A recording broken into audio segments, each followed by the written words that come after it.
गोलू एक छोटे से गांव का रहने वाला हूँ। मेरी उम्र 26 साल है। मेरी बड़ी मामी की उम्र 37 साल है और छोटी मामी की उम्र 30 साल है। छोटी मामी दिखने में बला की खूबसूरत है। 5.5 फुट की हाइट के साथ उनकी 34, 32, 36 की फिगर किसी का भी मन विचलित कर देती थी। मैं किसी न किसी बहाने से उन्हें छूने की कोशिश करता। मैं इससे ज्यादा नहीं कर पाता। फिर एक दिन मामी की माँ की तबीयत खराब हो गई, जिसके कारण उन्हें दिल्ली ले जाना पड़ा।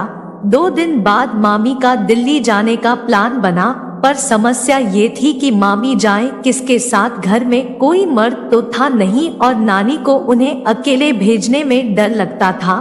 उसके अगले दिन मेरा भी नानी के घर जाने का प्रोग्राम बना। जब मैं वहां पहुंचा तो छोटी मामी अपना बैग जमा रही थी। मैं नानी के पास बैठकर बातें कर रहा था तो नानी ने मुझे समस्या बताई और कहा, अगर तू 2 दिन के लिए अपनी मामी के साथ चला जा। यह सुनकर मेरे मन में खुशी की लहर दौड़ गई। इसके बाद मैंने अपने घर फोन लगाकर सारी बात बता दी और दिल्ली जाने की तैयारी करने लगा। मामा के गांव से दिल्ली सड़क मार्ग से जाने पर 10 घंटे लगते हैं। उधर से दिल्ली जाने का साधन सिर्फ बस है।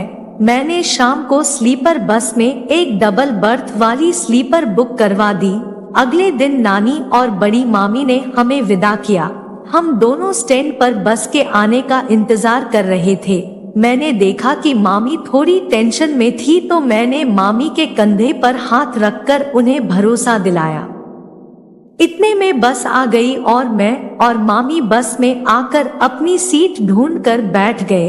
हमारी स्लीपर सबसे लास्ट में ऊपर वाली थी, जो मैंने जानबूझकर बुक की थी। बस चल पड़ी। मैं और मामी इधर उधर की बातें करने लगे। साथ ही मैंने कानों में ईयरबैंड लगाकर अपने मोबाइल में रोमांटिक मूवी चला ली और देखने लगा। थोड़ी देर बाद मामी बोली, जब तक नींद नहीं आती मुझे भी टाइम पास करना है। उस समय रात के 9 बज रहे थे तो मैंने ईयरबैंड में से एक साइड का बैंड मामी के कान में लगा दिया और हम दोनों मूवी देखने लगे। अब 10 बज चुके थे और बस में भी अब अंधेरा हो गया था। बस अपनी रफ्तार पर थी। हम दोनों भी लेट गए थे। मैंने जिस हाथ से फोन पकड़ रखा था वो मामी के साइड वाला हाथ था।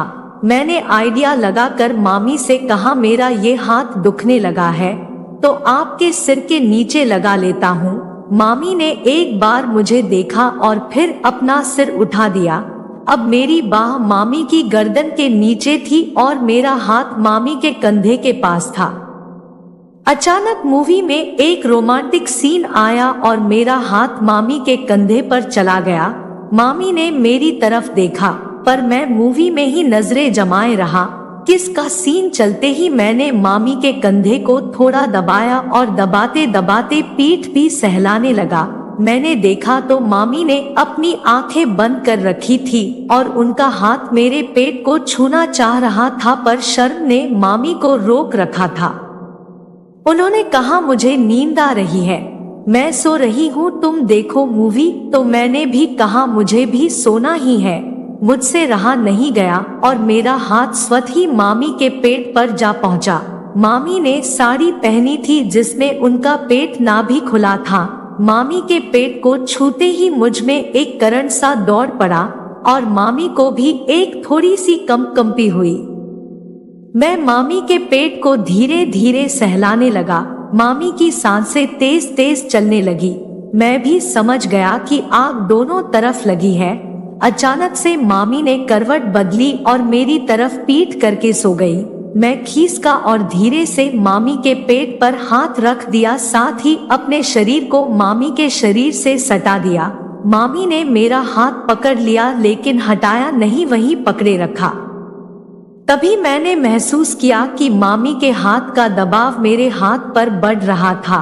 मैंने मामी को अपनी ओर घुमाया और उनके होठों को अपने होठों के बीच ले लिया। अब मैं उनके मस्त गुलाबी होठों का रस पीने लगा। इससे मामी एकदम से सिहर उठी, मगर मैंने मुंह नहीं हटाया थोड़ी ही देर बाद मामी फिर से गर्म हो गई और मेरे कान में धीरे से प्लीज बोली। मैं समझ गया कि असल युद्ध अब करना है। हमारी तेज तेज निकलती सांसें आपस में मिलती जा रही थी। करीब 25 मिनट तक हम दोनों के बीच उथल पुथल मधोशी भरी जबरदस्त घमासान युद्ध चलता रहा।